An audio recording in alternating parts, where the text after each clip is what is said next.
დევნილთა ეკომიგრანტთა და საარსებო წყაროებით უზრუნველყოფის სააგენტო ქუთაისში ახალაშენებულ კორპუსებში ბინის განაწილების მიზნით დევნილი ოჯახების მონიტორინგის პროცესს იწყებს.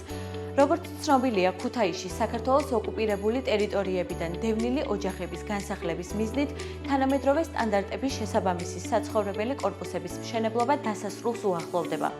ცნობილია აგრეთვე, რომ დევნილთა ეკომიგრანტთა და საარსებო წყაროებით უზრუნველყოფის სააგენტოს დევნილთა საკითხების შემსწავლელი კომისიის მიერ დაწყებულია მუშაობა იმ დევნილი ოჯახების შესარჩევად, რომლებსაც ამ ეტაპზე გადაეცემათ ბინები მათი სოციალური საჭიროებებისა და სხვა ფაქტორების მხედველობაში მიღებით. ამავე მიზნით 2024 წლის 15 აგვისტოს გამოვაქვეყნდა პირველადი შეფასება იმ ოჯახებისა, რომელთა შეფასებაც უნდა განხორციელდეს და რომელთაგანაც უნდა შეირჩეს ის ოჯახები, ვისაც საქართველოს ოკუპირებული ტერიტორიებიდან დევნილთა შრომის ჯანმრთელობისა და სოციალური დაცვის მინისტრის ბრძანების თანახმად ბინა პრიორიტეტულად ეკუთვნით.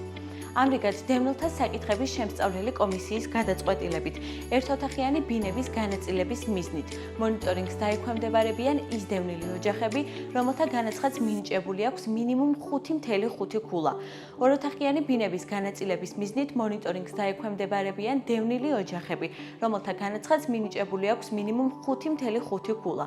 სამოთახიან ბინებს კი მიიღებენ ის დევნილი ოჯახები, რომელთაც მინიჭებული აქვს მინიმუმ 4.5 ქულა. განსახლების პროცესის მხოლოდ მომდევნო ეტაპზე შეიძლება იქნეს განხილული იმ იძულებით გადაადგილებული ოჯახების საცხოვრებლით უზრუნველყოფის საკითხი, რომელთა ქულა ამ მომენტისთვის არ აღმოჩნდა საკმარისი მონიტორინგისთვის. შესწავლილი განაცხადები გადაწყვეტილების მისაღებად დევნილთა საკითხების შემსწავლელ კომისიას წარედგინება. ბინების განაწილების პროცესი შემდგომშიც მაქსიმალურად ღიად და გამჭვირვალედ წარიმართება.